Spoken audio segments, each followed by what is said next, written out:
Hi, and welcome to a digital coloring tutorial. Um, we're going from start to finish on this piece. You can see what eventually we'll get to. It's a warrior that Jay and Clado penciled, and I colored for the Art of Anacleto book, and we had a little tutorial in the back, step by step there. So I thought I would recolor it as a tutorial now, because it's a pretty cool piece, and there's a lot of little things going on in it, so it's well worth, I think, a look. See. Alright, so let's go ahead and get rid of the beautiful colors I already have here. Oh, okay. Throwing away these layers. Throw away that layer, that layer, that layer. My top layer is flats that I've already done, so I won't bore you with making flats. Again, if you don't know what flats are, you can check the PDF document that will be on the CD as well. I'm going to make a new layer, and it's going to be in multiply mode. And that's what I'm going to color with. I'm going to go ahead and work this like a painting, and I'm going to work from background to foreground. So I'm just going to go ahead and start laying in background colors.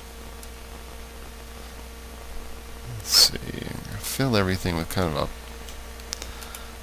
a purpley, just to get us something back there. And then with the brush tool,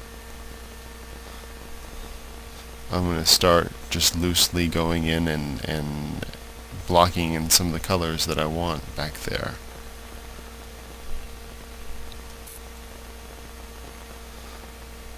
We've got little mountains in the background.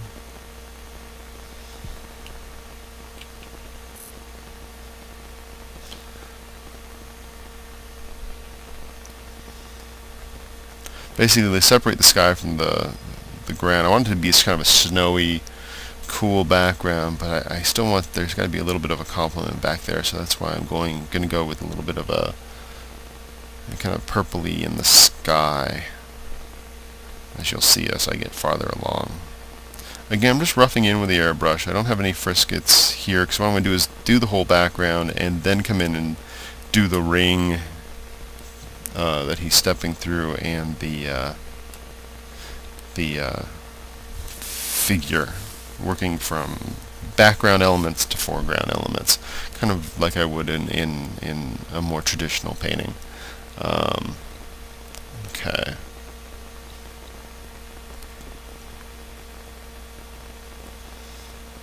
Okay, just blocking that in.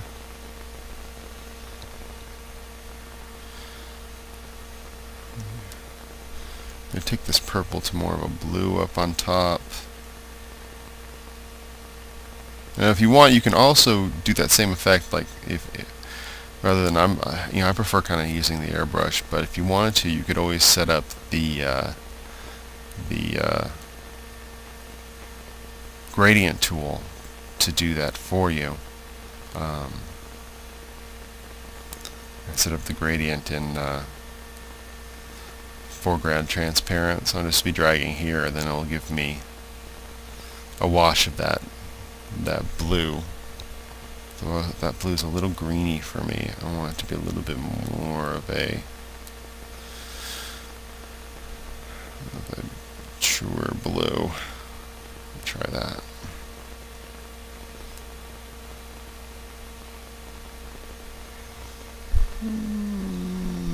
I could tweak that more in a little bit. Okay, so let me go in then a little closer, and I'm going to start laying in some of the I want some light behind this mountain. So I'm going to use the lasso tool and cut a shape. I don't care what's going on over the figure, because I'm going to be going over this background anyway. So I really just want to hit the mountain shape.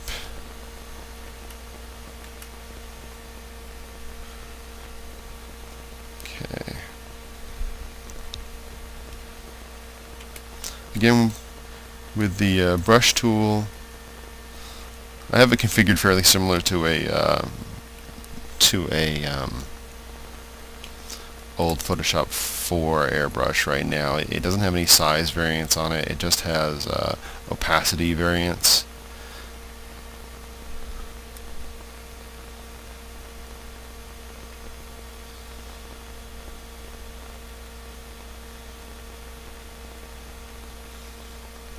I'm gonna hide the selection because it's annoying me. And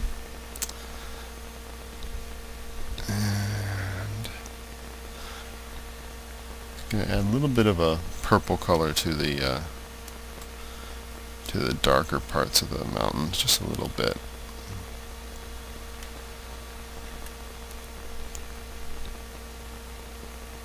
Now they're not really standing out yet, but I'm going to be planning on putting a background light behind them, and it will make them pop a lot more. And I'll be covering the base of them with some mist, so I'm not really caring about what goes on down below here.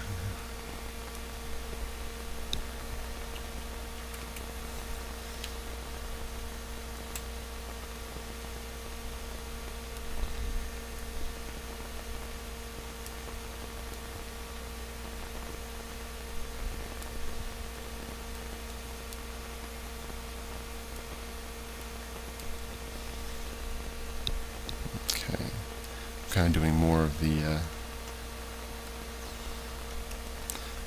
snowy peaks here. I'm going to go to really bluey blue here for that. I'm just going lightly here. Now a good trick is you're blending colors. If you're really kind of painting colors and letting them kind of work together, sometimes what you might want to do is pick from the canvas after you put down a little bit of paint. Because then you're not dealing with just that true color, you're kind of dealing with more the color that you want at the end of the day. So you're kind of like mixing on the canvas, which is pretty nice way to work.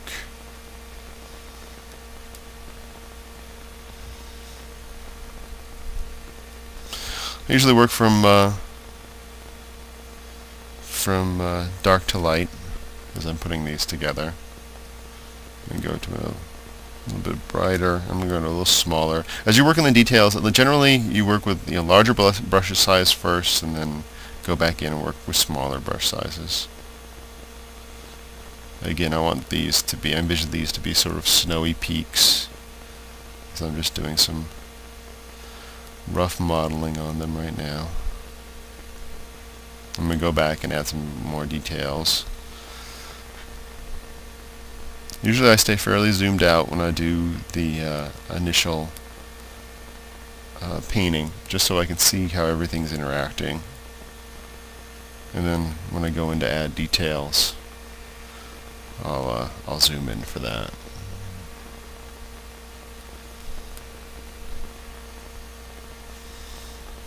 Okay. I'm going to invert my selection because I want to add my the light coming from behind the mountains, and I want to protect the mountains that I've just done. So I'm going to go select, inverse, and now the mountains are masked off, but the sky is not. So I'm going to get another big airbrush. Again, using the brush tool, but I have it I've made an airbrush mode that simulates the Photoshop 4 airbrush because I'm just very used to that. And let's go ahead and pick a purple. Not really that purple. I want it to be redder, so I'm going for some bright and as saturated as I can go without getting an illegal color. In a legal color, you'll see the little warning triangle there. But if you should always color with proof colors on, which I'm adding now, which I didn't have on before. My bad.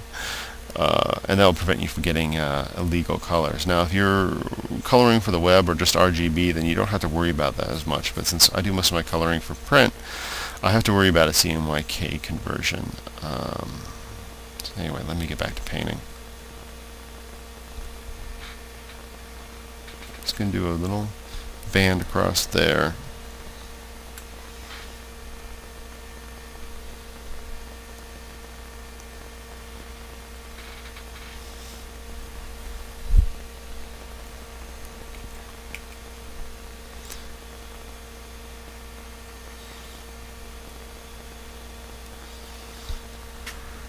It really makes the mountains stand out a bit more. But we're also going to try and keep everything in layers, not layers, but layers, meaning as things step back in space. So you'll see I'll be adding some mist down here later to push the mountains a little farther back. Right now they're kind of jumping forward, but we don't have anything rendered in the foreground, so that's another reason why that's kind of happening. Let's see if I can go a little brighter with this. What does this do? Okay, I'm going to work some clouds up in here. So I'm going to pick the color, I'm going to darken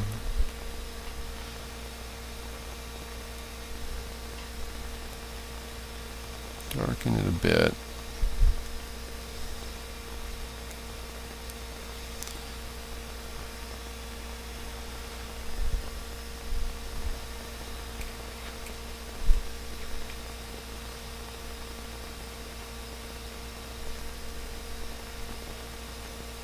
More down here.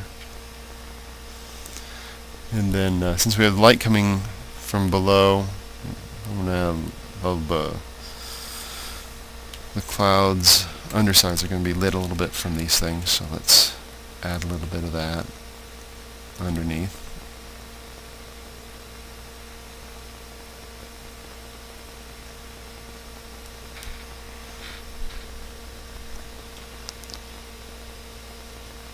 Just lightly touching with the airbrush. I don't want to do too elaborate a cloud. I just want to kind of get us some sort of environment going on here.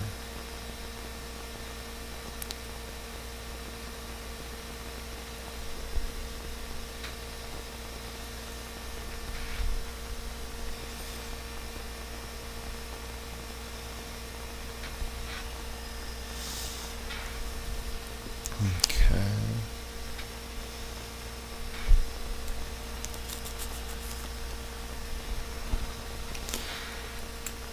Again, if you don't like a shape, I just used the picker to pick that color that was right next to that, so I could fix that gloopiness that was there. I'm going to go in and just do a couple little shapes, just to give us a little bit of a detail. We're going to lose that selection.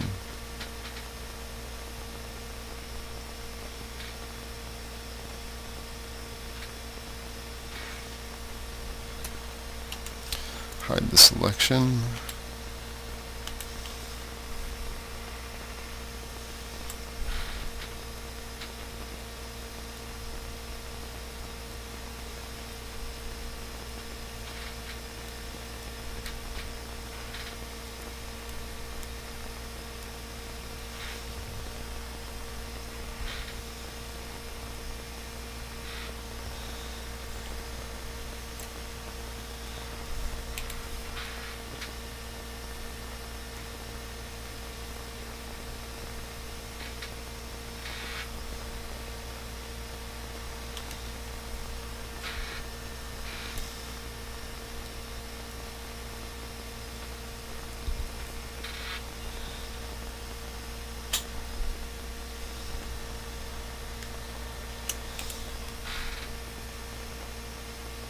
Add a little bit more of a shape up there.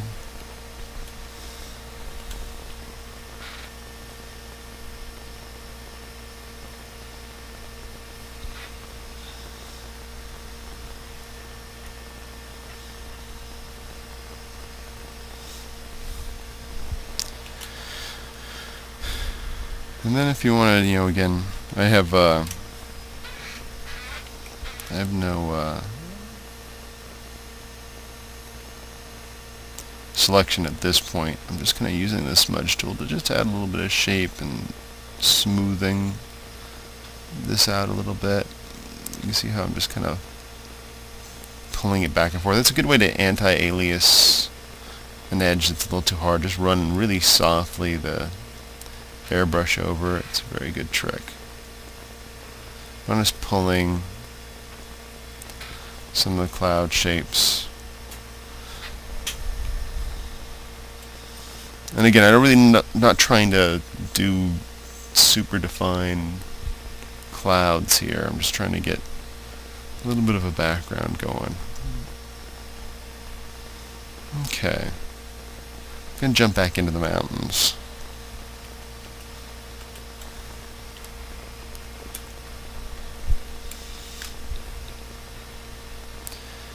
Using the lasso tool. I have the shift key down so I can do multiple selections at once.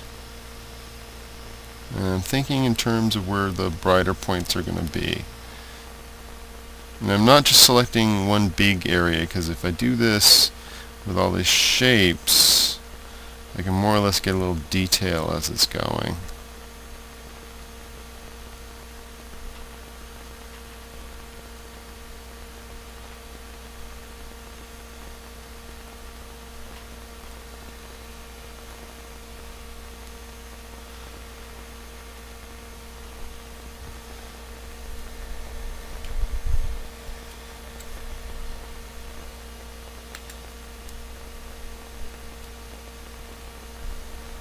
Okay, go into a brighter color.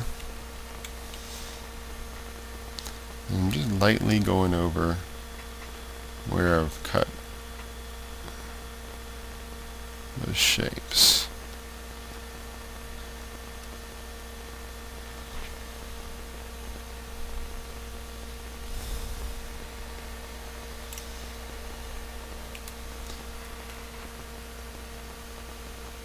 I'm actually going to not have any selection now because I just want to kind of soften them up a little bit. So I'm just going to take the airbrush with the color that I had before and go right over the area. So I kind of lose that edge a little more, make it blend down a little bit.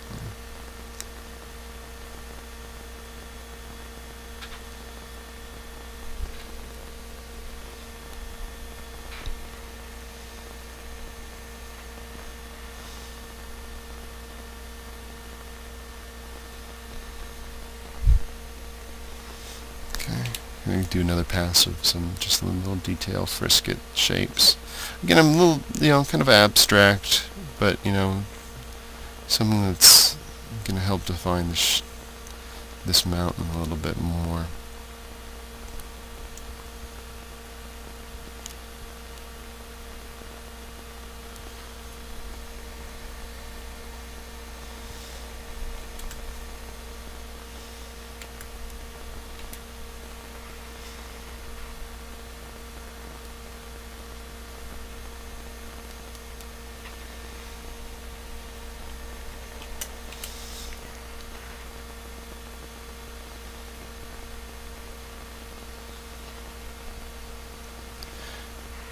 Sometimes when you cut a shape of a frisket, you're not intending to use the whole shape, you just want one of the edges.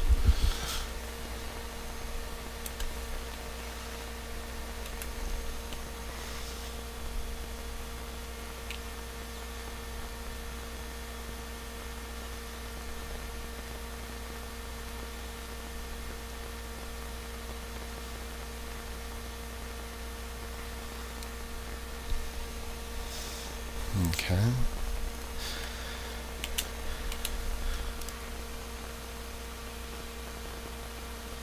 And this side of the mountain is more in shadow, and I'm going to have it reflecting that ambient light from that purpley pink we have back there.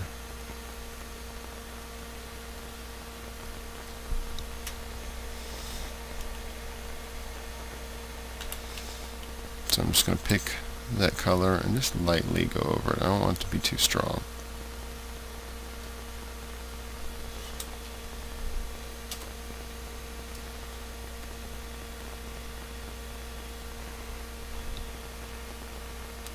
A little bit of purple in there and I'm happy. Okay.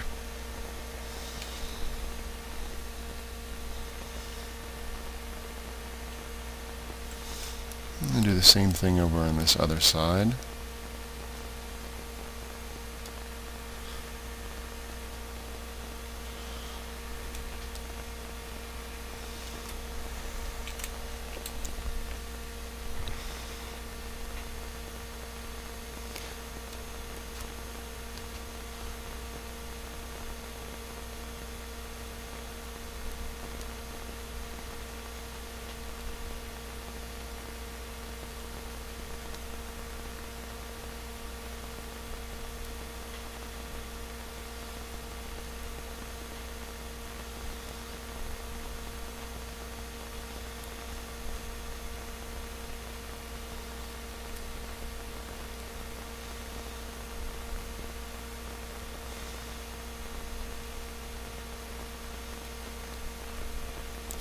Okay.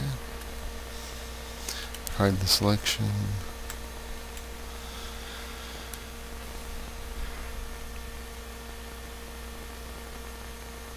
And you can see when you just even do the little pass with these extra little highlight shapes, it really kind of helps add the detail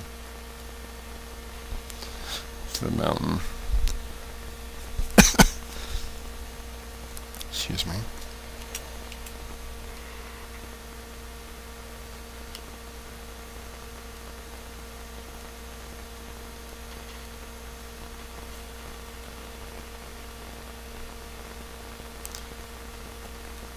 Accompanying this CD, we have 4 of the all the intermediate stages of this piece as I was working on it originally, saved it in layers, so you can really take it apart and see how the piece progresses at stage by stage and look at it as much as you care to.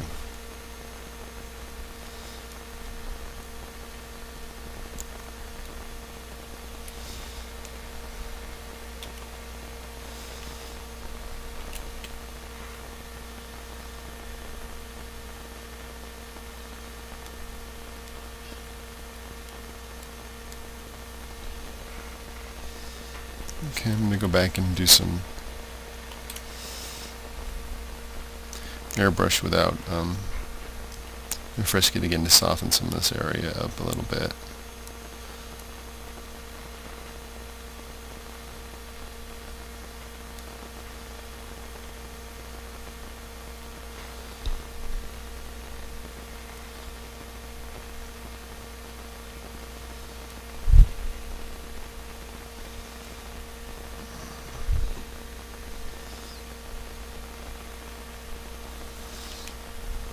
Pull some of this purple back up into here.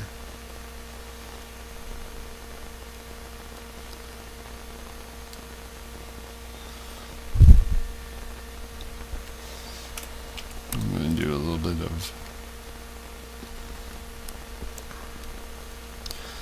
some reflected light again in the shadow area.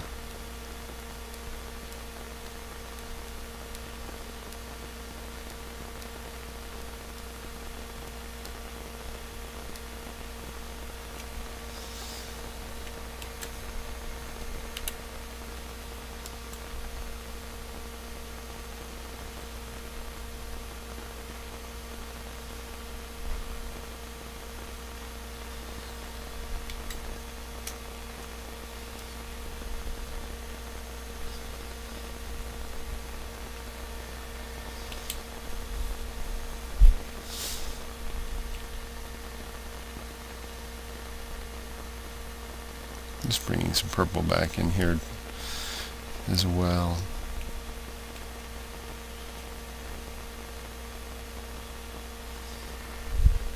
It's probably too much. I'm going to pick a less purpley area and go back over there. Just drop that down a bit.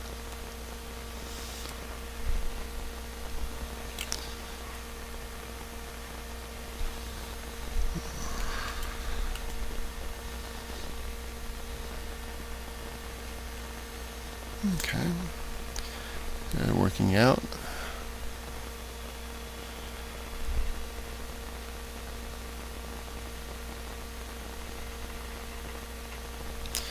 going to do some mist below these mountains to separate them a little bit more.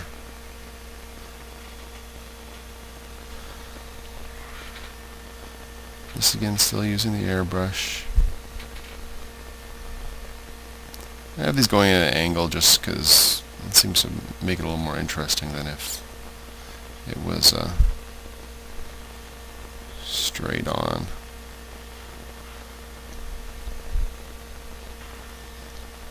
Some mist and haze.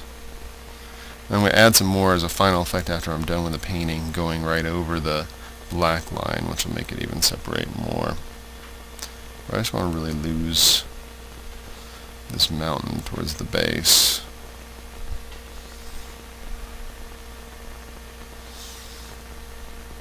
Okay. Also noticing on the mountain, it's a little too regular right now as it comes down, so I'm going to cut a couple shapes and give it a little more organic shape here with the lasso tool.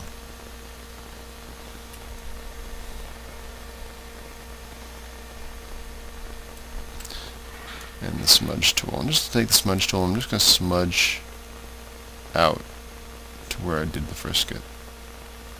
This way I'm keeping the same colors that I had.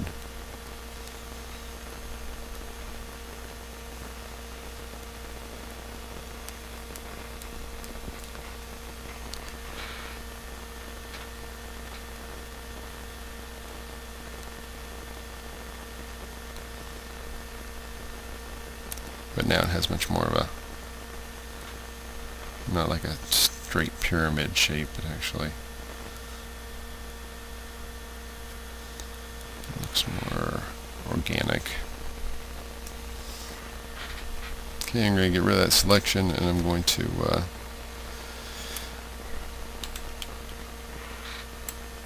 just kind of hit with that surrounding color that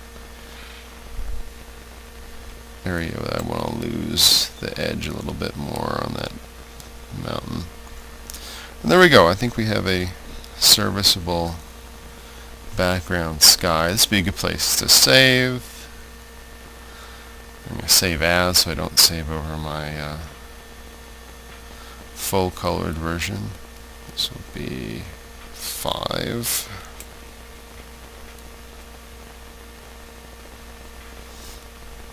That maximum compatibility came up.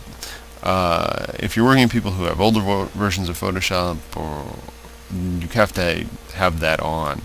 If you're really just using your own Photoshop 7, you will have smaller file sizes if you take off maximum compatibility. But that assumes everybody else has a Photoshop 7 as well. So just a little piece of information for you to do whatever you want with. Okay, let's start dealing with that ring.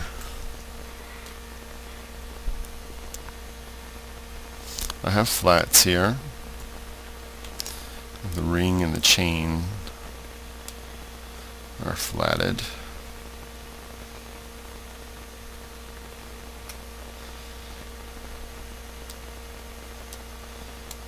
Going back into my color layer. I'm going to fill it with a base color, just get started in cool gray. And then I'm going to be, again, blocking with the soft airbrush, which is the brush tool with just one of my, I don't mean to confuse people with that, I hope I don't. When I say airbrush tool, it means just one of the brush settings that I have in my brush tool.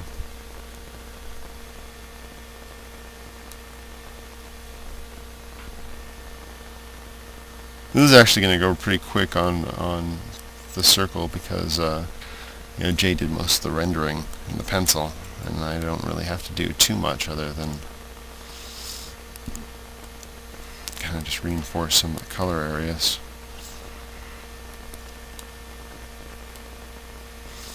Just going to help shape it around. So I'm going cool on top. I'm going to pick a little bit of that darker color again, just kind of give me a shift here. And I'm going to go a little bit more towards the warm. I have the warm grays, or the middle of the first set I have there. I'm going to just go in the underneath section a little bit with that.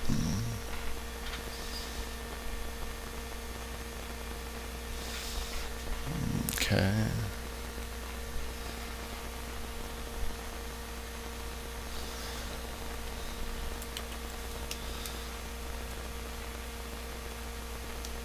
Now if I wanted to, I could go ahead and add some more. I can use go with one of my more hotter edged brushes to just go ahead and add some small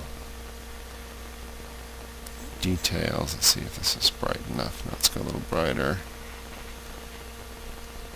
Right along the edges of some of his pieces. Again, never forgetting that the figure is really what's important here. You know, you could sit and noodle things all day. This brush has thick, thin capabilities, and it's harder in that it lays down a more hard edge color, and I can really kind of draw shapes with it a lot more. Again, it's just good to kind of lay in some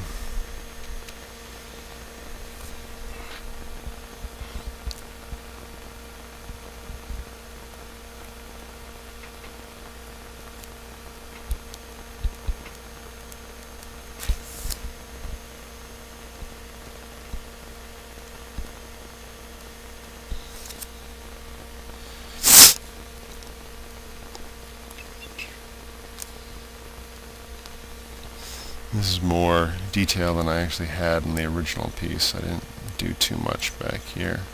I'm just going to play a little bit just so you guys can see what kind of effects you can get with a harder edge brush.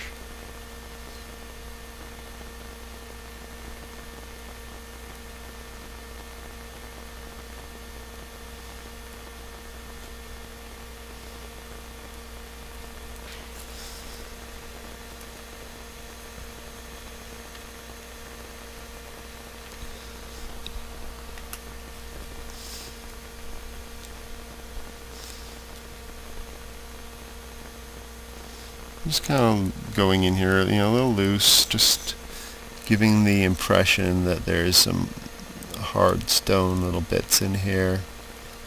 I'm not, you know, being ultra super careful.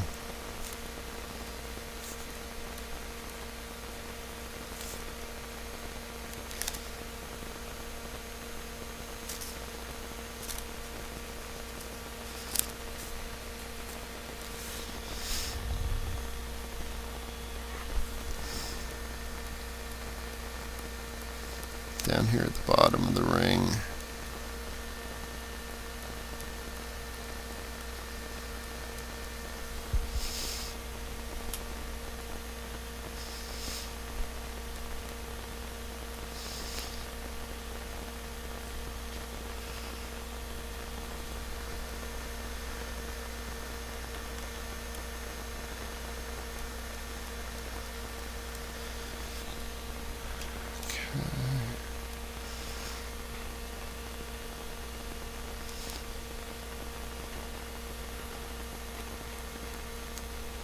I use Wacom tablets. I think it's important if you're going to do this stuff that you get one. It really makes a difference if you don't have one already, because it makes it harder to have the extra control that you need. I can have control over thick and thin, the amount of paint I go down by my pressure with my stylus, and even the direction of my stylus, and all that kind of good stuff. Again, I'm just kind of doing a squiggle shape in here, just to give us a little bit of texture.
just going to do a little bit of more of this, or I'm going to spend way too much time doing it.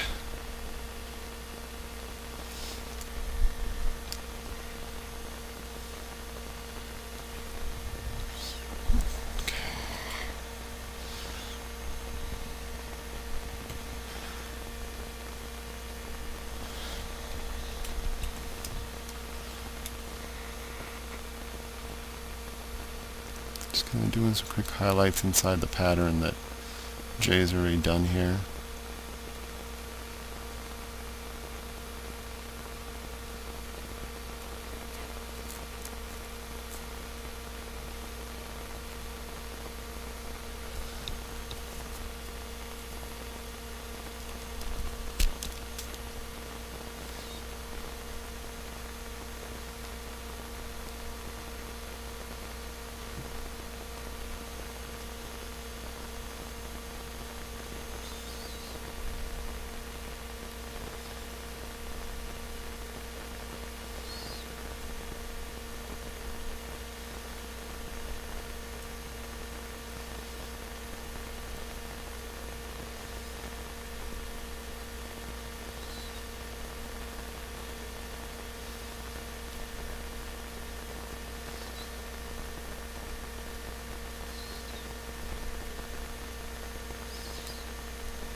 Okay,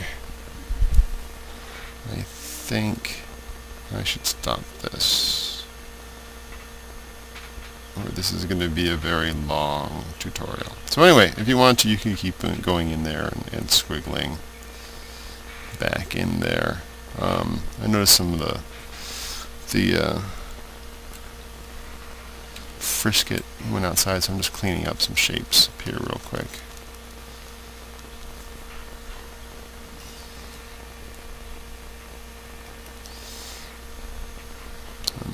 Picking from the screen and just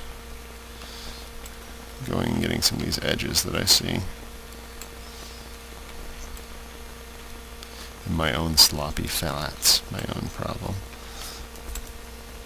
Normally, if this would take me a while, I wouldn't do it now. So I'd always get the work done first, be creative, and then worry about cleaning it up afterwards. Okay. Alright, so now we got the ring. So I'm going to save again.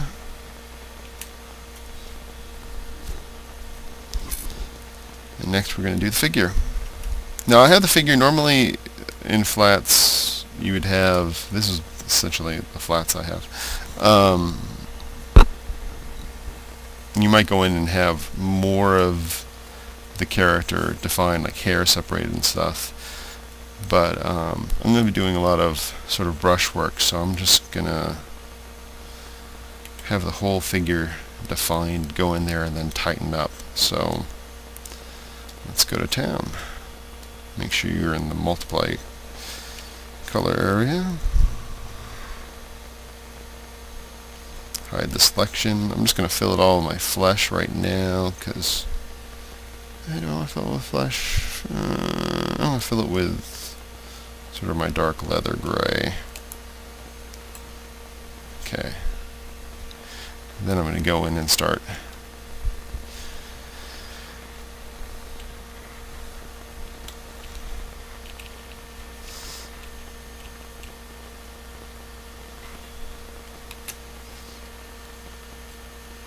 actually I'm going to go to my airbrush preset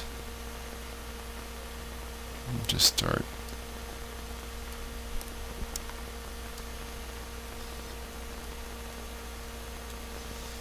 and it's done. No, not even close. But just kind of, again, this is the stage you're just blocking in color. Thinking a little about light and shadow.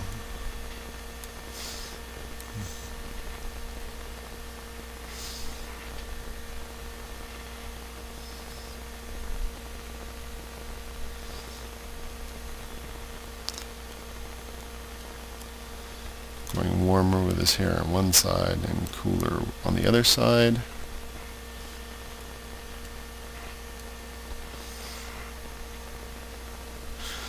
And I'm going to pick some little bit darker areas for you'll notice I use an HSB picker. It's a lot better than the red, green, blue picker that I believe is the default, and I like it better than the CMYK picker because it's very easy to pick color families. If you're going through the range of okay, I'm working with blues, but I need a shadow condition, so I can just desaturate the color that I have, and I have my shadow condition. Or if I want to go to complement, but have the same basic brightness of the color, it just makes all that a lot simpler. Try it. You might like it. Alright.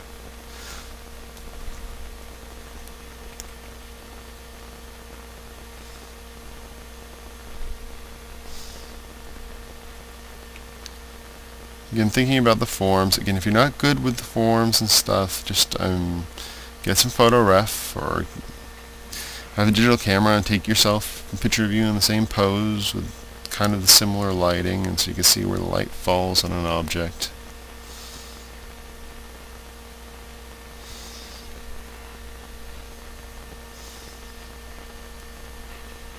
Jay kind of, I'm following his lead on the drawing. You can see definitely where he has more shadows on this side of his body.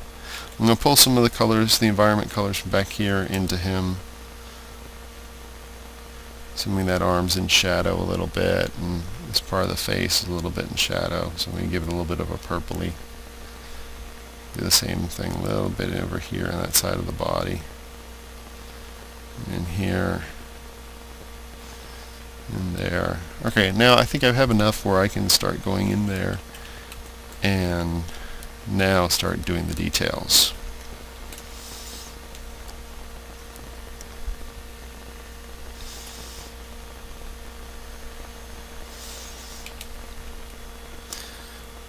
Now there's a couple different ways I can do this. One would be to do sort of a comic style frisket way.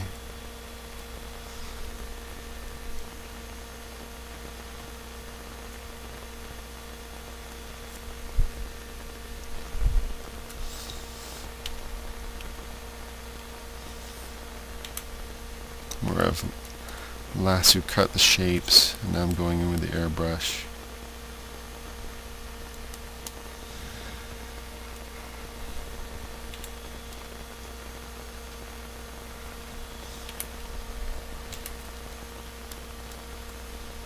But you can see how hard that is.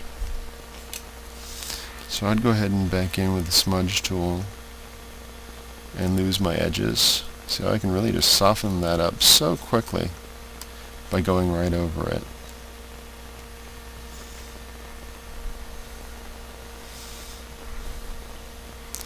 And even kind of use it to shape a little bit.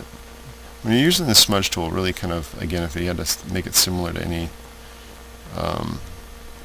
traditional media, it really feels a lot more like a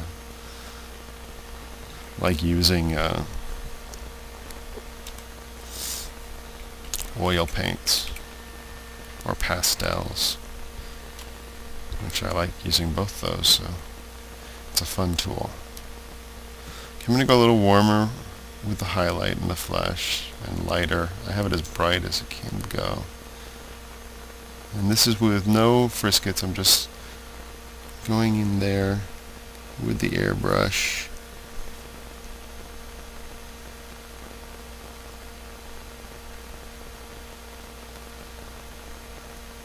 Giving a little bit of a frown line. I usually avoid these frown lines on the cheek when I'm rendering women, because they usually don't complement them as well.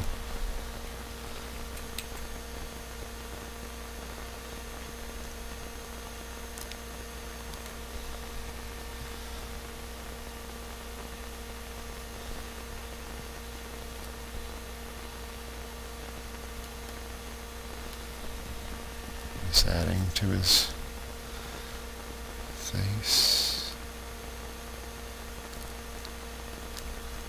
Some highlights, a little highlight on the cheek.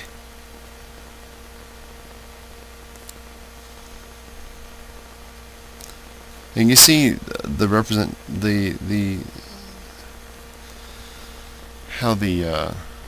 how it's really kind of coming out. Well, I have a little bit of that cool base in the flesh, and now it's going to the warm, so it really kicks.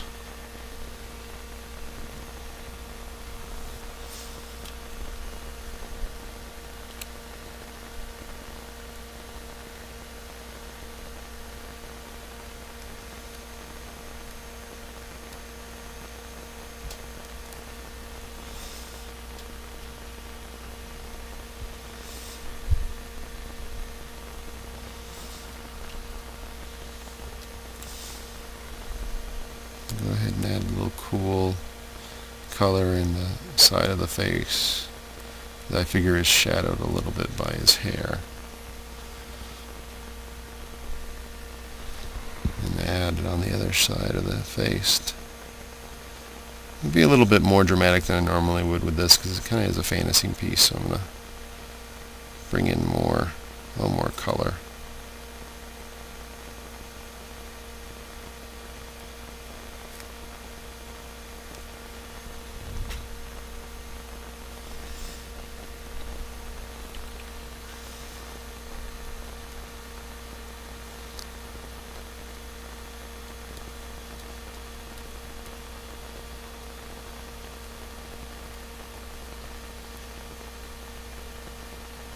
I'm working in the hair now. I'm just stroking in some basic. Again, I'm kind of giving him cools on this side of the hair, reflected light of the snow kind of coming up, and then on the other side I'll go to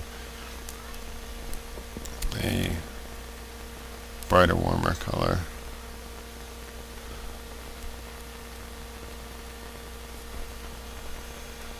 I'm just following the form that Jay has already here.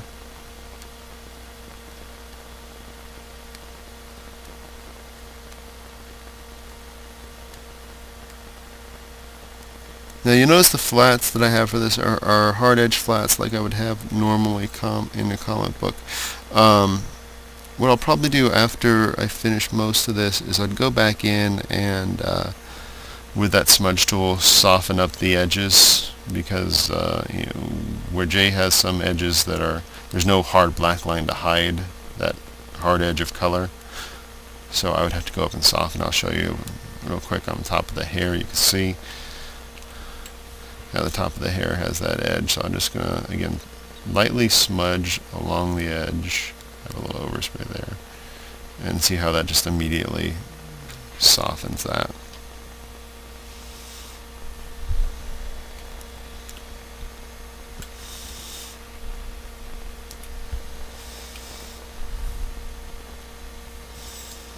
I'm going to do the eyes. I always like doing the faces first. It feels like I've got something done that way. I'm going in and doing the eyes.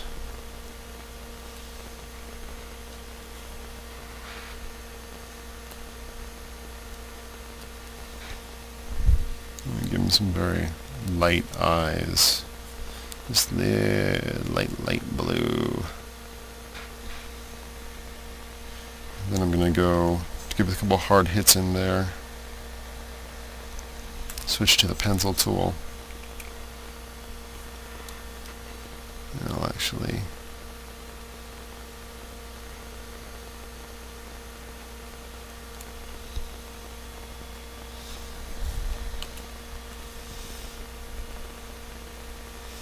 And sometimes what I do when I'm doing Jay's work, I'll actually do another layer that will be sort of a highlight layer, so I can go back into some of the areas that he has.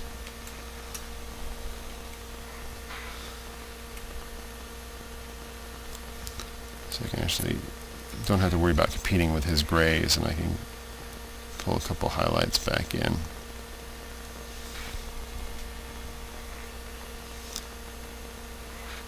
Putting just down some dots here, and I'm going to soften them with a smudge.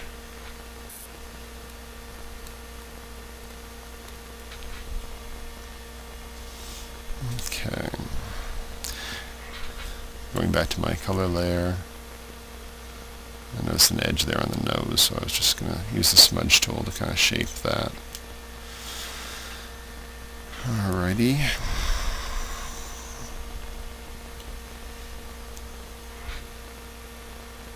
Again, just smudging back in here real quick.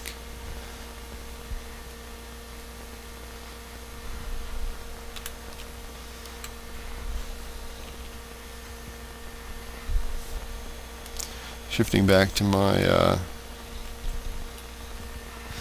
brush with my airbrush preset.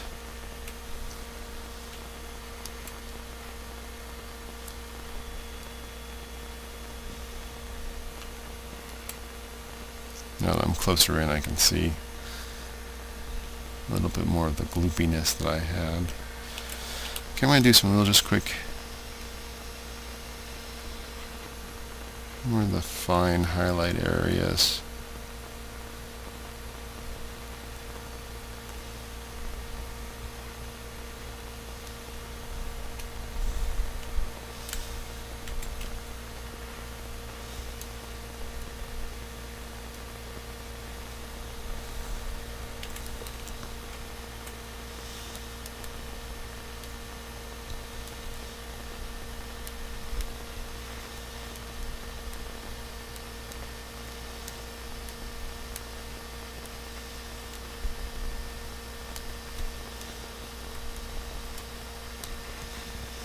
Now you notice they're kind of just really hard hits right now, but I'm going to go back in again and use the dodge tool and deselecting them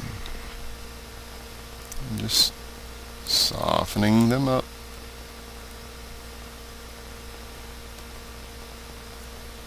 Keeping edges where I want them and losing them where I don't. Okay.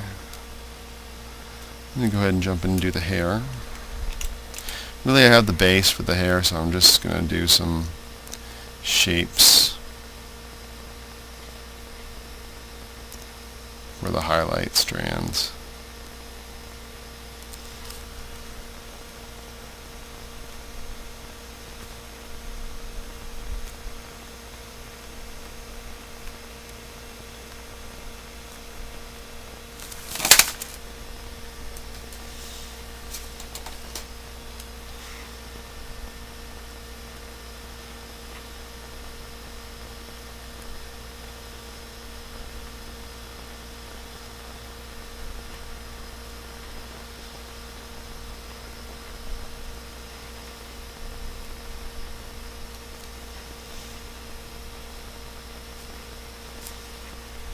Okay, I'm going to hide that.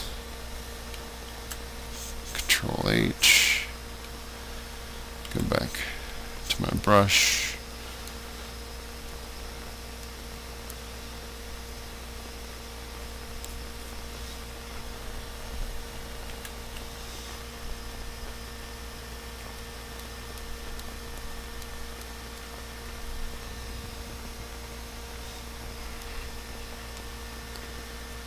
I'm going to go ahead and use an anti-alias lasso for the rest of this. I kind of have my lasso set up for comic mode. If I use anti-alias, then I won't have to go back over with the smudge tool like I am now to soften it up.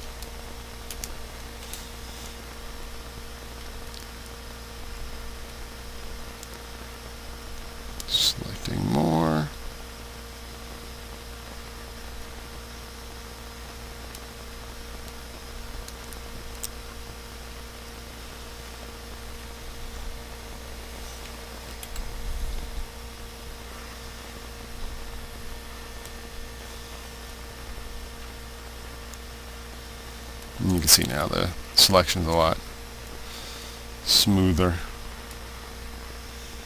I might still go in and soften, but I'm not going to worry about that right now. I'm going to have this, as the hair kind of turns the form, I'm going to have it more reflect some of the cool colors that we have.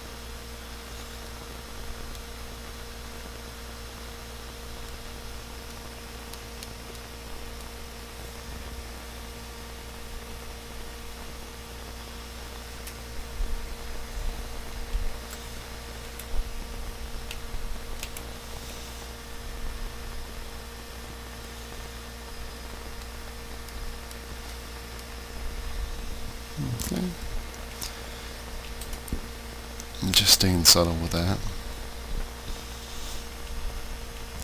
And he's beginning to come together.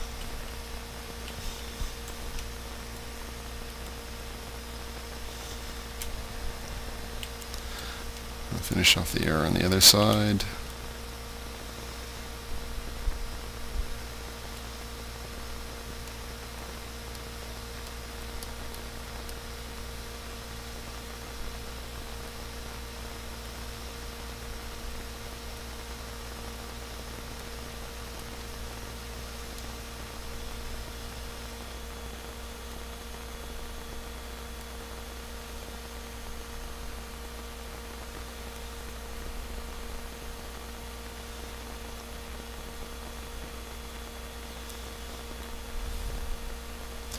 It's hard for me to do some of this coloring without, I usually color with music on. But since I have to have the headphones on while I'm recording my voice, it doesn't make that work very well unless I played speakers, and then you guys would have to listen to whatever I like. I like really weird music. No, I'm just kidding.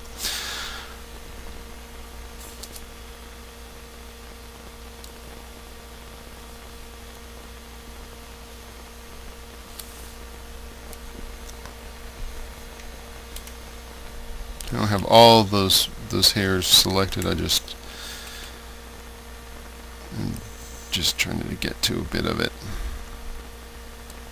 Again, noticing I'm kind of hitting that middle, which kind of turns the form this way and that way.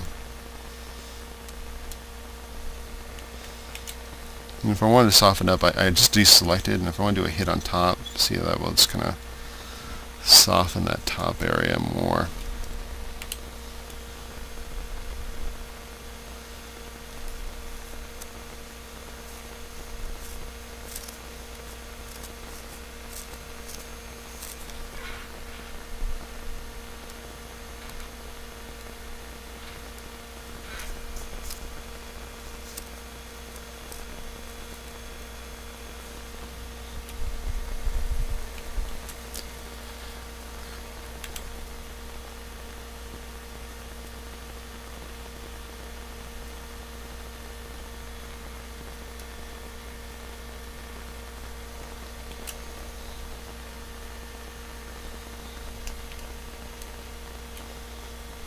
Okay.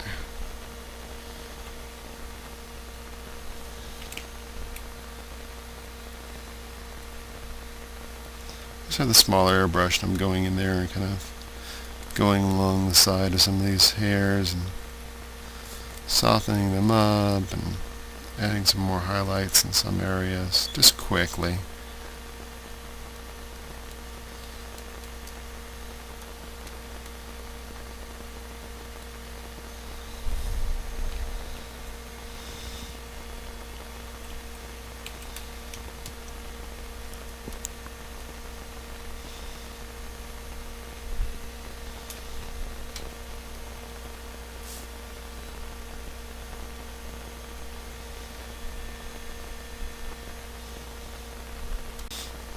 Okay.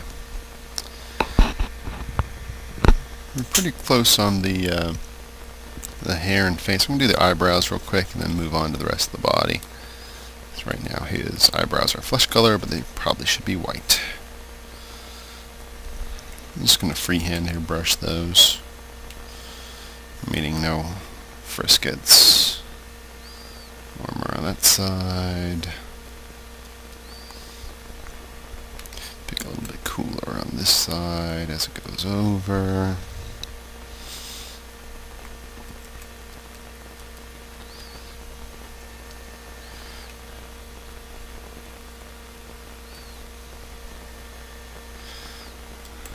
That was a little harsh.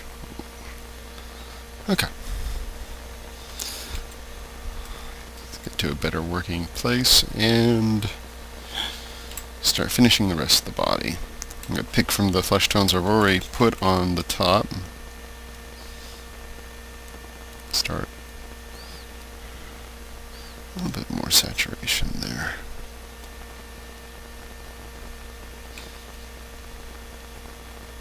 Generally, and this isn't always, but this is generally, as you go from dark to light, if you choose colors that are brighter and a little more saturated, it will look a lot better. If you do the other thing, you start getting this chalky thing that's going on, and that's no good. Forearm set.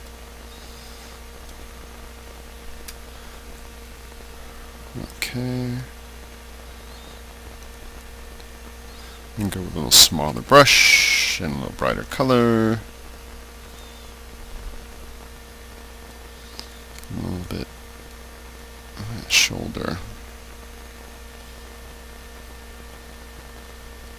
Again, notice I'm taking, like, I do strokes in the area, not little I'm not trying to apply texture to his body. I'm just trying to render it out. Give him a little bit of muscle texture in the chest here.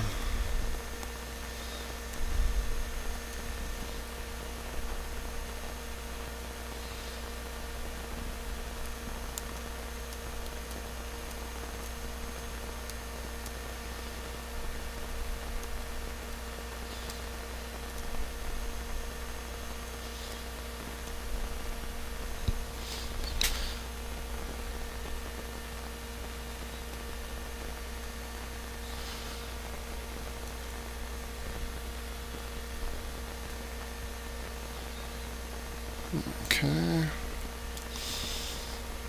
I'm going to go to that. I've gone as bright as I can go, so I'm going to go a little bit more warmer. Go a little lighter for the smallest highlights on him. Right here in the deltoid.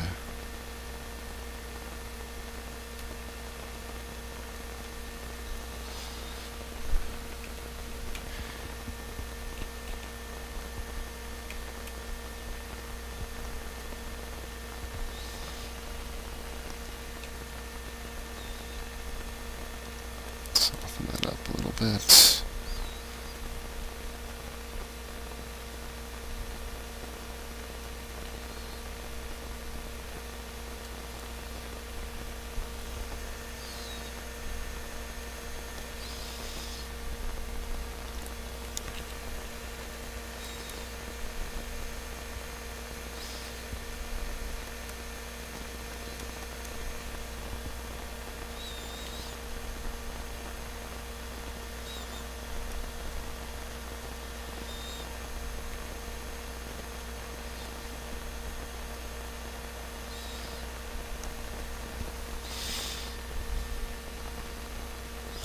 Again, I'm putting down the strokes, and again, if I don't like something, I'll just go back in quickly and fix it. I'm just kind of putting things where I think they probably should go.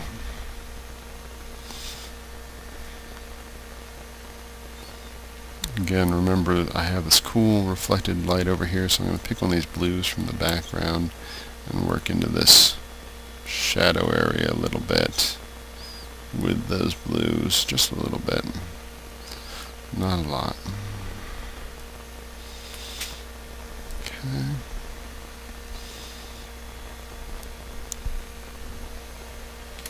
I'll go with a harder brush now. So I want to give him a little bit of an edge light on this side. Small.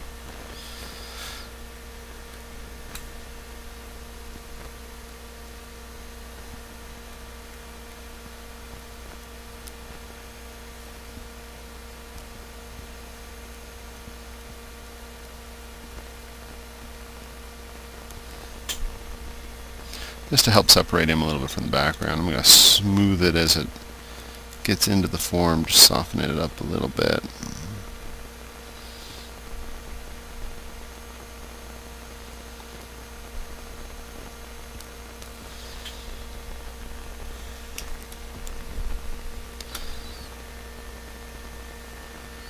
Go ahead and bring a little of it down in here as well. Just a little bit, and then I'll soften it again a little bit.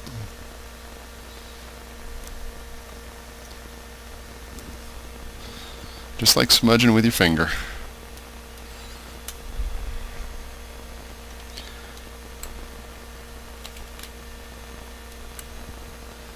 Add a little bit of detail, and he's got this sort of his little vascular down here, so I'm going to call attention to that a little bit. Not a lot. I don't want to over-render the veins.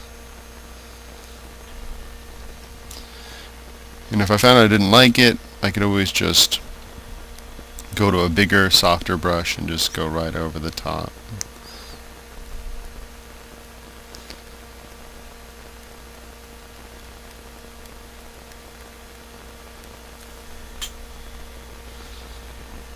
Adding a little bit of detail in there.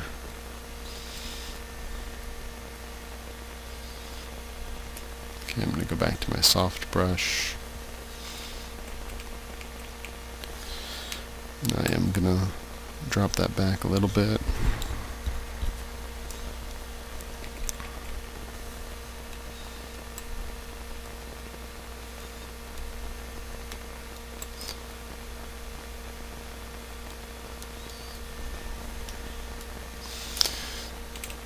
Soften this up a little bit.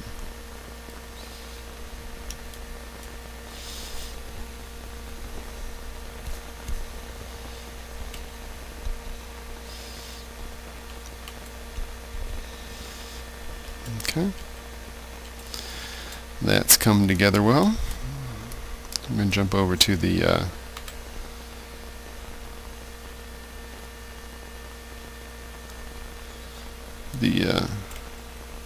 jewels here.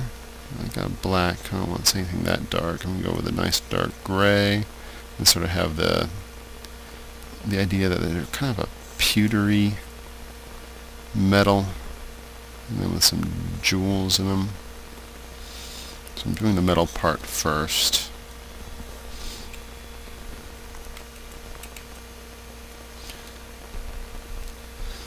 Pick a highlight color. Pick where your highlight, from where the drawing is, or from where you decided it was when you started doing this stuff.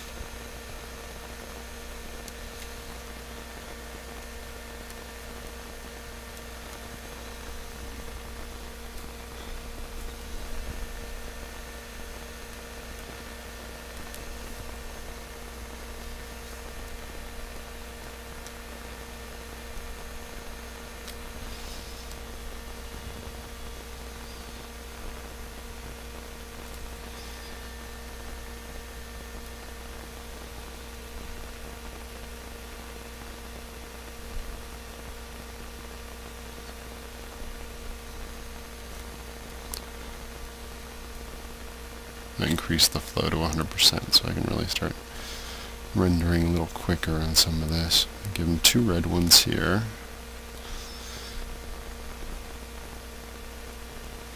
Give them some highlights.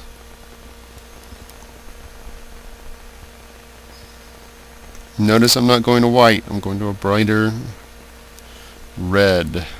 If I wanted to go to a very, very, very hard, small highlight, I would do it in white, but that would be the only white, just a little hit.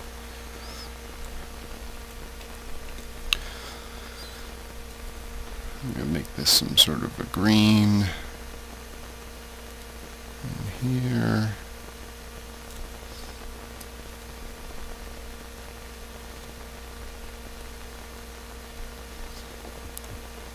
Now again, I might zoom in and take a little more time if this wasn't something I was really just doing more for screen size. Just so you would know. but I'm trying to do this so you can see the whole thing start to finish in a couple hours. So I'm trying to go quick.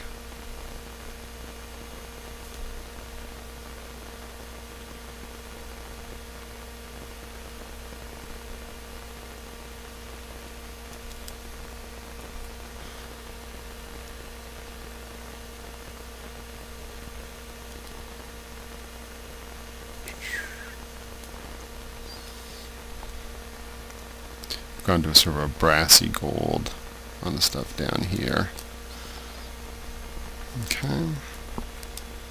Let's move over to here. Again, we're going with that dark gray in the base. I'm using a hard. I'm just going to render all this area, all this little detail stuff, with the brush, with hard edge on it.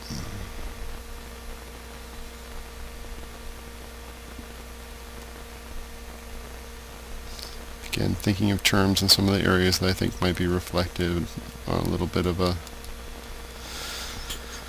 horizon line. You want some good tips for rendering metal. I always suggest looking at some of Jaime Sorayama's early work. Or, better yet, just have that nice chrome ball by you and tube and stuff and look at them all. Sometimes it helps to look at someone's stylizations, but it's better to know why they made the decisions they made. And the only way you're going to know that is by knowing what the shiny object really looks like in real life.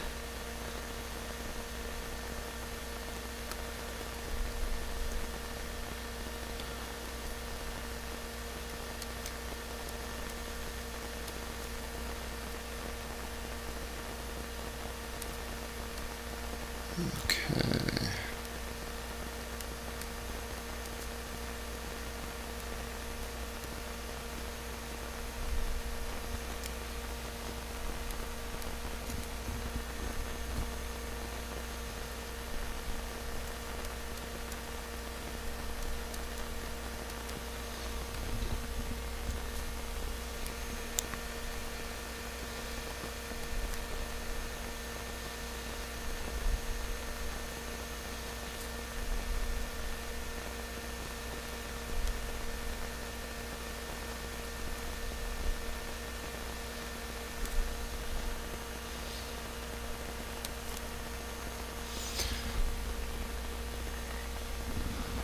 Okay, I'm going to go to a softer airbrush, blend it a little bit.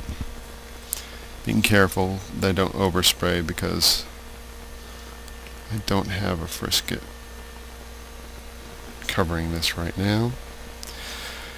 Okay, I'm going to go back to the hard brush and color some of these jewel shapes.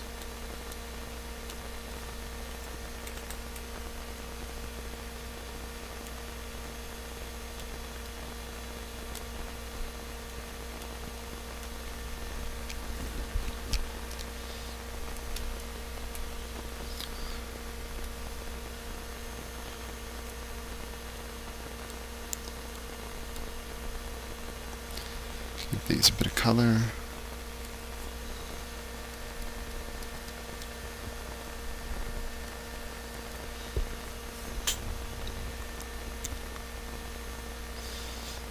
Okay, let's go move over to the sword. I'm going to give this middle part a little bit of gold as it goes up.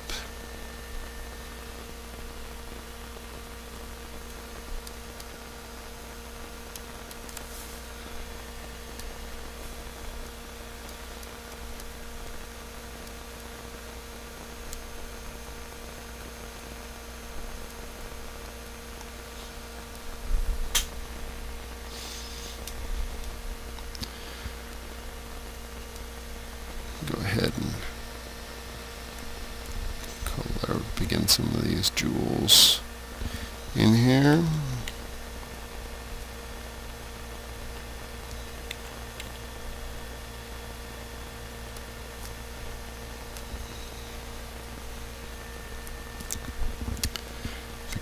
color. Pick a little bit, because they definitely have a reflection, so I'm picking a little bit of the environment color to wash over the bottom part there. Going in and adding some highlights to the handle as it goes down. And to this area.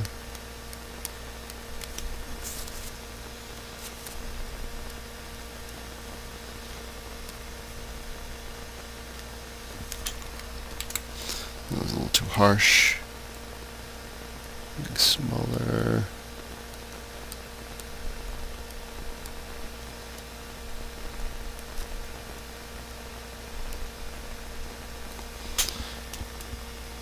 Okay. I'm going to select with the flats again so I don't overspray, so I'm going to do some edge work on here.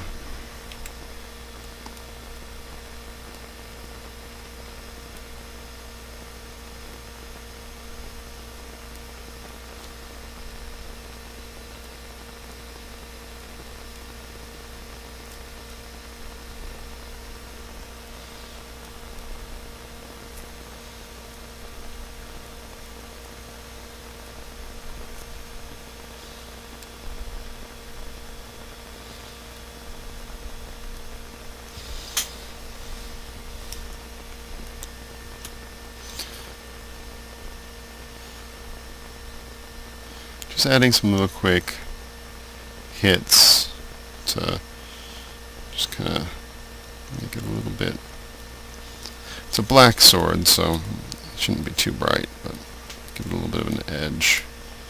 And I always can come back in and soften that again with the softer round brush. If people are using the older Photoshops, I'd be using basically an airbrush with this, with a soft edge. Okay, a couple more jewels, going back to my hard edge, because I'm not going to cut friskets for these, because I'm going quick. And you don't really need to. Give some green gems here, like on the Witchblade. It's okay, I can do that because I made Witchblade up. Well, me and David Wall. And then those slackers, Mark and Mike, showed up. I'm just kidding. It's a joke. Don't anybody get angry. Alright, let's see.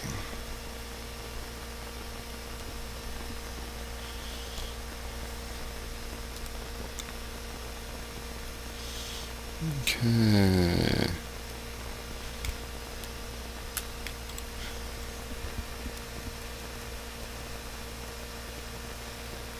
Silver band there. Zoom out to see how that's kind of looking. That's looking okay. Much more little detail here.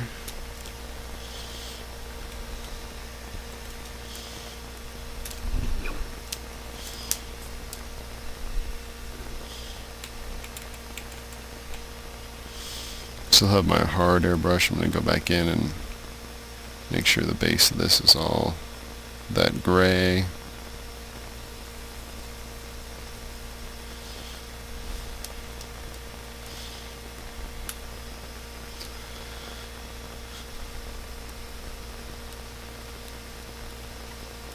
And I'm just going in and rendering the shapes that Jay already has. I'm going to go first with a soft airbrush, then come back in with the hard for some more defining of the shapes.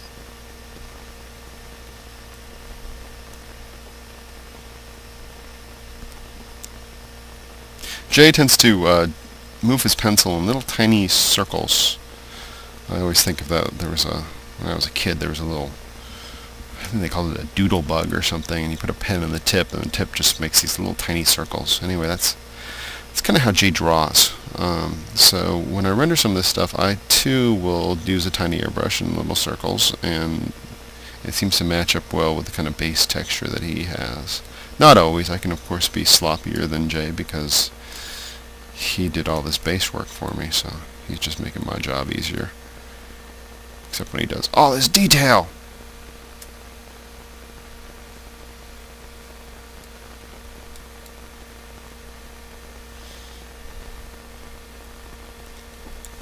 Okay. I'm going to switch to the harder brush. I'm going to go ahead and add some jewels and such.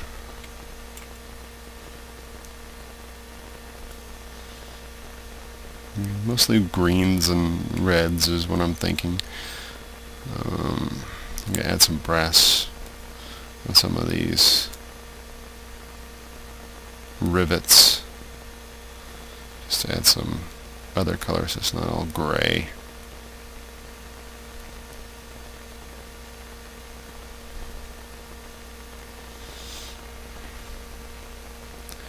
And a little lighter color in there.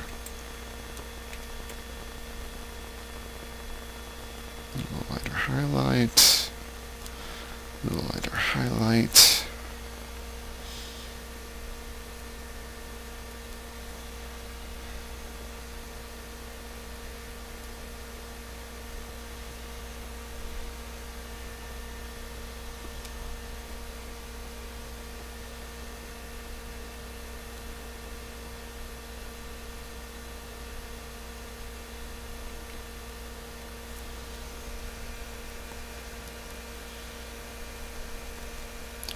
Just shaping some of this material here. Again, this is with a hard edged brush that has both size and opacity on the controls.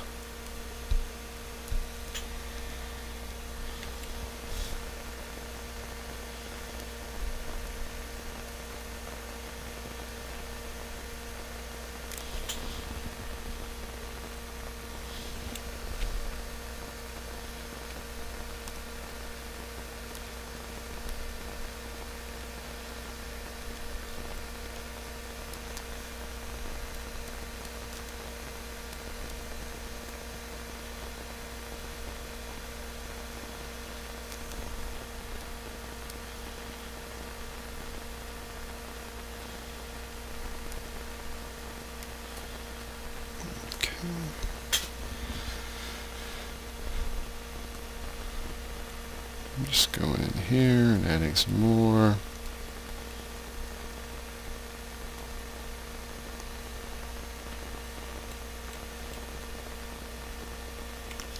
Again, thinking in terms of horizon lines. If I'm thinking this is nice silver, then I'll bring in some of the environment color down the bottom for reflection in there.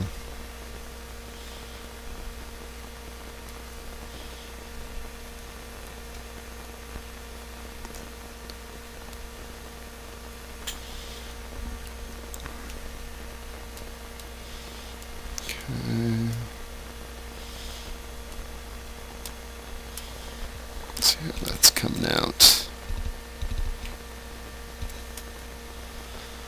He's working out good. Not too much further.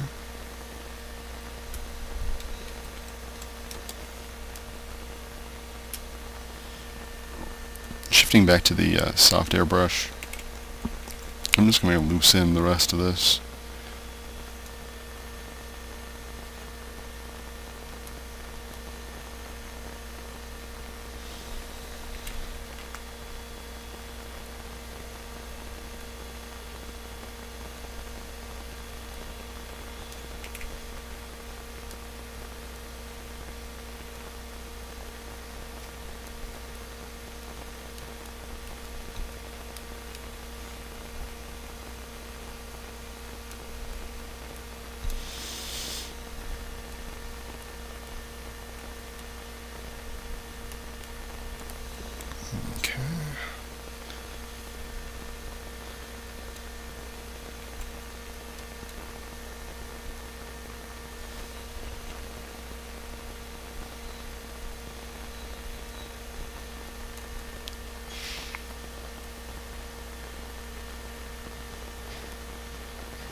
Okay, I'm going to go in with the harder brush to add some quick details.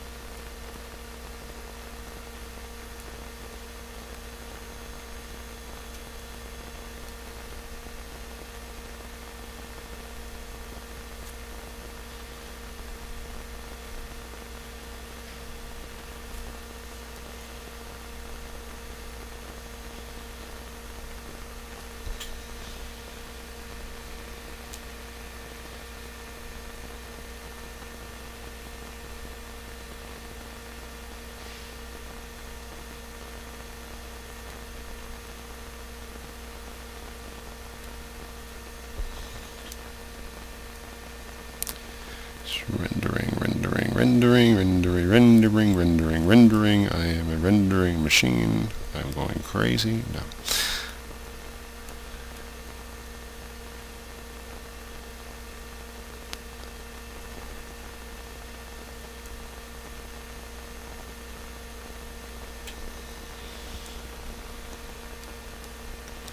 Just doing, again, some just quick hits. I'm not really going and rendering like crazy. I'm just kind of giving the illusion that I did by adding some highlights in areas, kind of faking it a little bit.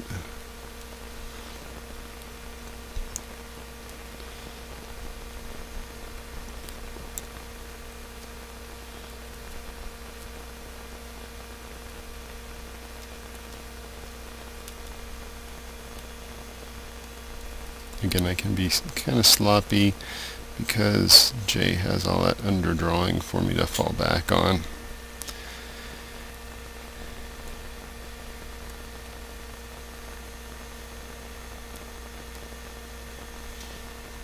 Okay, I'm going to grab that brassy color to throw some other color in here and some of these things.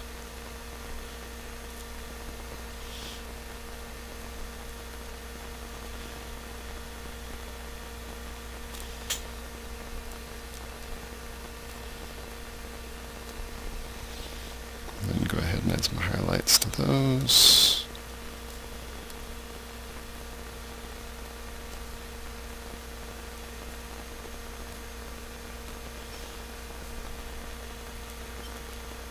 Still using the hard airbrush.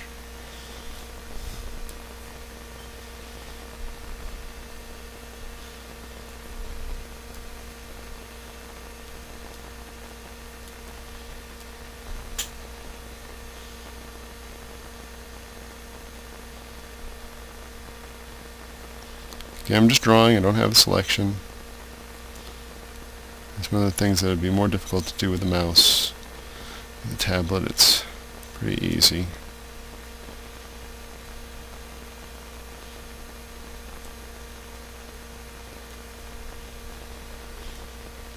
I'm going to do these straps here real quick. Just darken. Picked a dark gray. It's all his leather is going to have a dark black gray leather.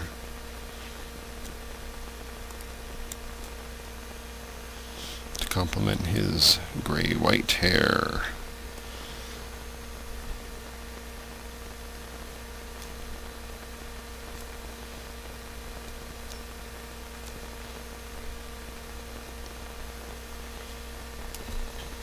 Okay.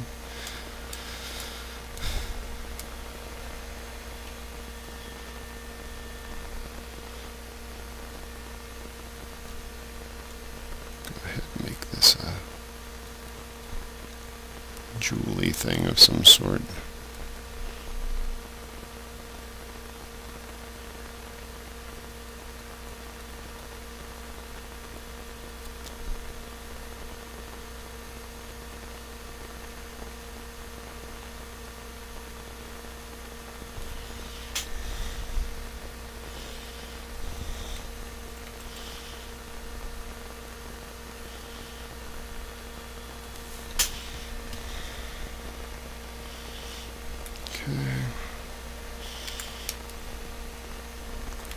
And just I'm going to add a little more detail to the leg. Give it a little more highlights.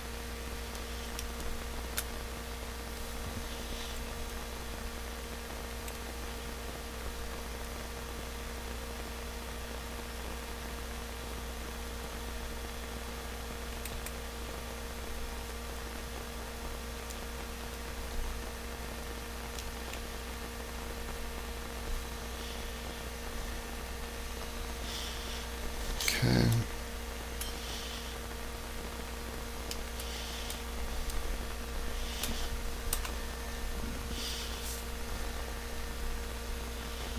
Let's see.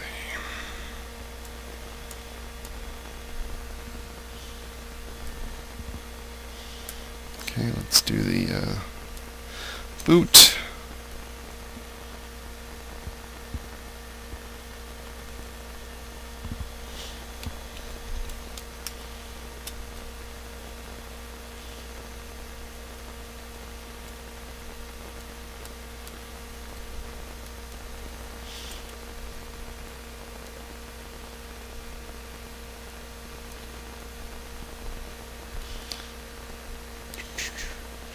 Just adding a highlight to the front, really.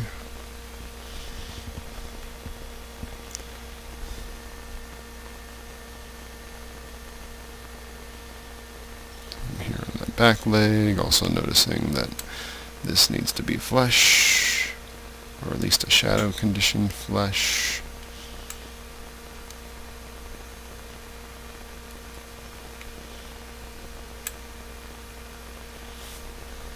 Same thing over here, inside this little circle.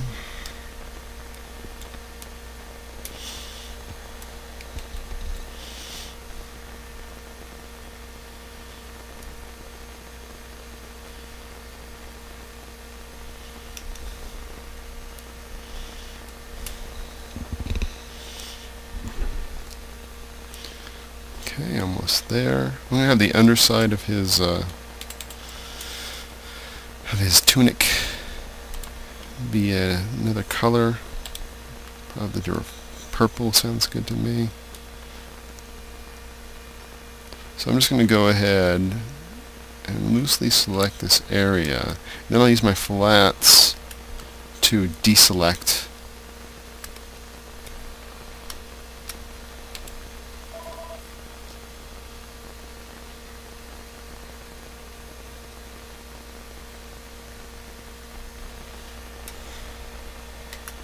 So I go into my layer of my flats, and I'll have the magic wand.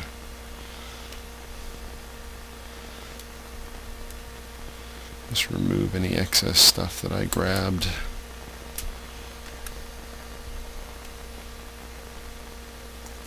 Holding the Alt key. Alrighty.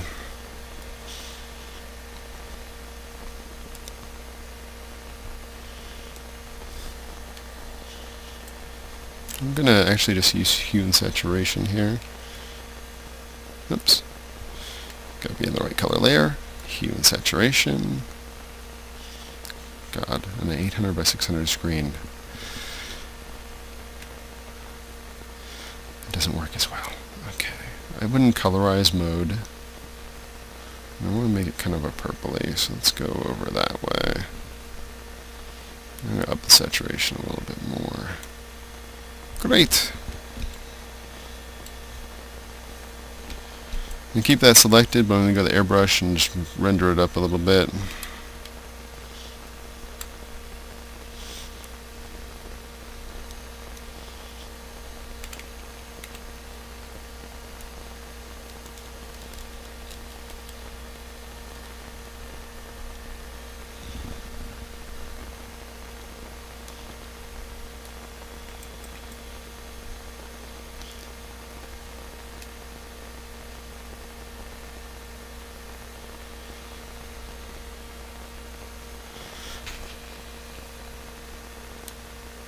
Okay.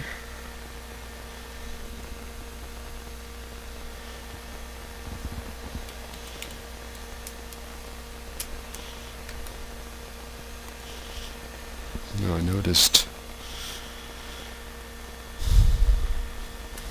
part of that cape is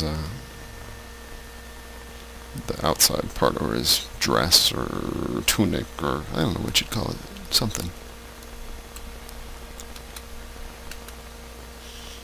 So I'm going to bring that back to gray right there, that chunk.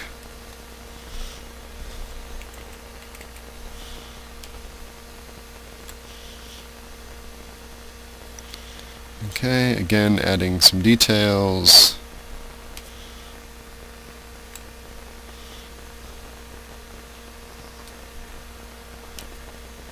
Let's get some gold.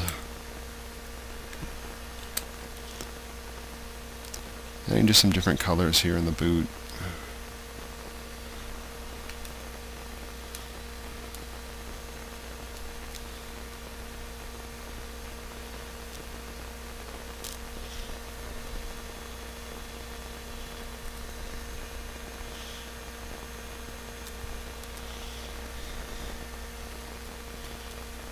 That a little brighter. Add some gold there.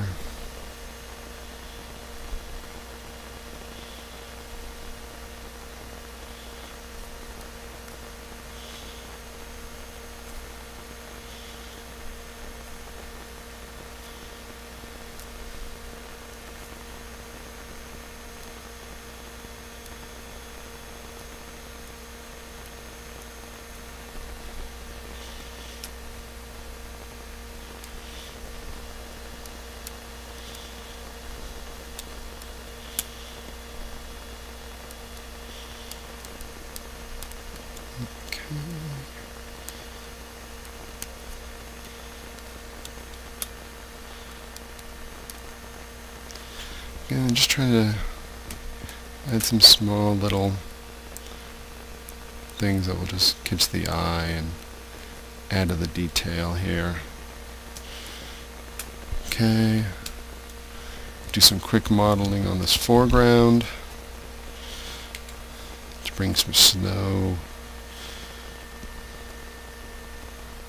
Go with my softer brush again, which I'm sure you've noticed by now is how I usually start these areas.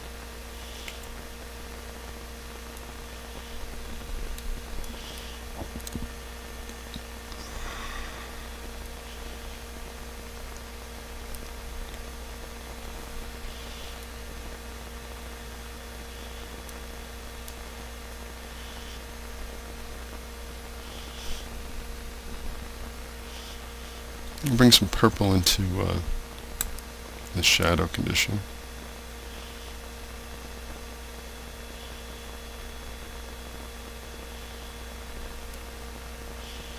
In general, in the shadow condition in the foreground, a little bit of purple.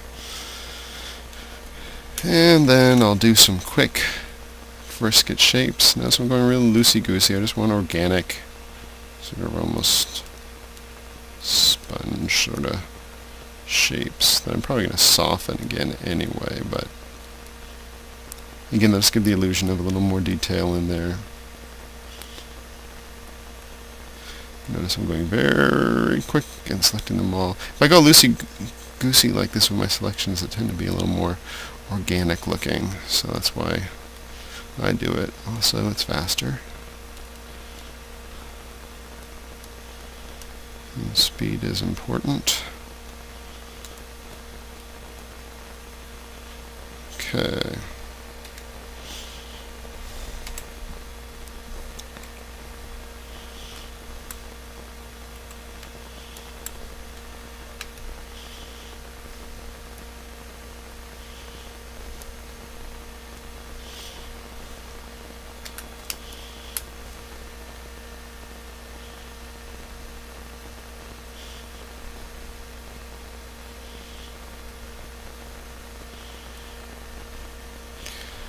Deselecting, I'm softening those up by just going over some of those areas with the airbrush real quick. Okay.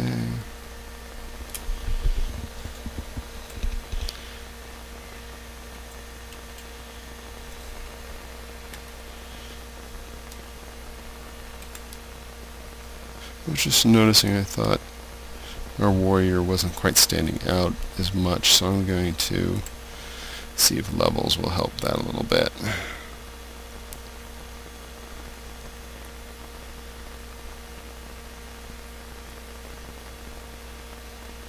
I think it does. So that's after, before, after. Alrighty. Now all that's left to do is add some snow in the foreground, and we are done. So I'm going to make another layer. It will be the topmost layer because it's meant to go over everything. And I'm going to pick my light blue, use the airbrush, or the brush in my airbrush presets, and just start giving us some, oops, so I had them selected, get rid of my selection, Control D,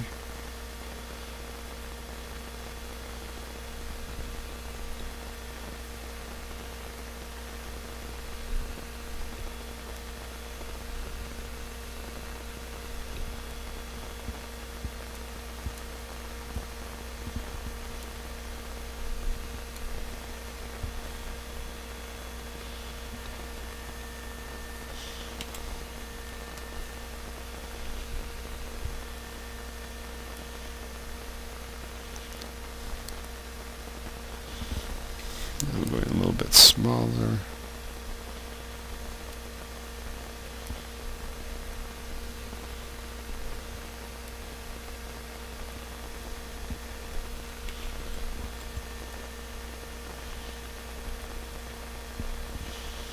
Okay, and now I'm going to make another layer, and I want to make some blowing snow.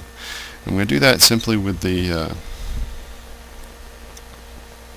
switching to the pencil tool, and I'm just going to go and start making some quick shapes. I'm just kind of haphazard, just kind of there, because I'm going to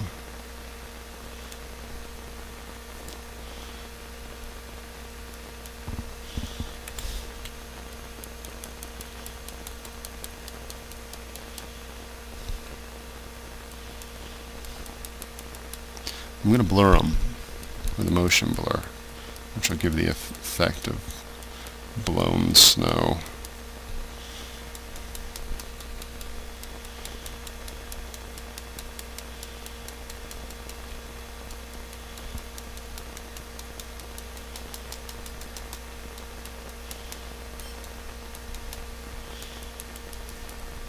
And throwing little bits of stuff in the air always helps things look a little more real anyway. I'm going to copy this layer just in case it doesn't work out. Do the IF one. I'm going to filter, blur, motion blur. I want to go to the same angle that I have my mist, which is a little bit of an angle like that. It previews on the screen, which is wonderful. That'd be a really fast wind, so let's bring that down a little more. And there we have some fast-moving snow. If you want, you can then bring up your other layer right beneath it, and what it does is it softens up the snow that you already had down below. So that's with just the motion blur snow, and that's with the snow beneath it. And you can always just kind of drop the opacity of that if you want, to make it look a little bit more organic, and I think that's kind of nice. And let's see, I think we're there. Ta-da! If I wanted to do anything, the only thing extra I did, I think, on the final piece is I went over to where I put my highlight layer, as I showed you before, and I selected my hard brush, and I went ahead and gave him some flyaways on his hair that just go right over everything.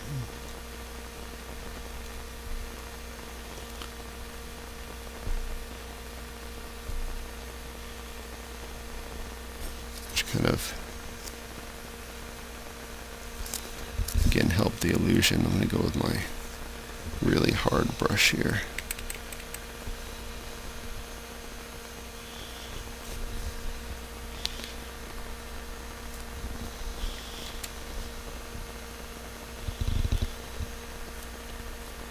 Now I can't do that normally without going over the top of his art because he has that grayscale there, but me being in the using this as an opaque layer, then I can do it.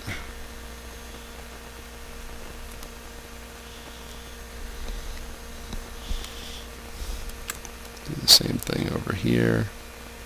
Just some flyaway brush shapes. That didn't work.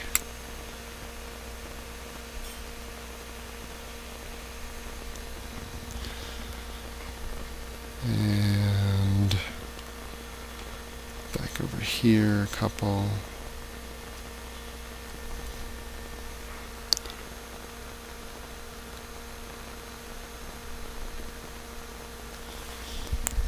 And there we go. Again, if we wanted to do something else, last bit of noodling would be to add a screen layer. I'm going ahead and put some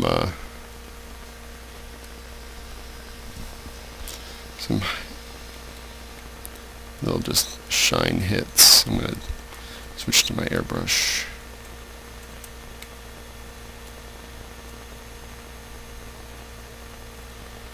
Maybe even shine up the hair a little bit.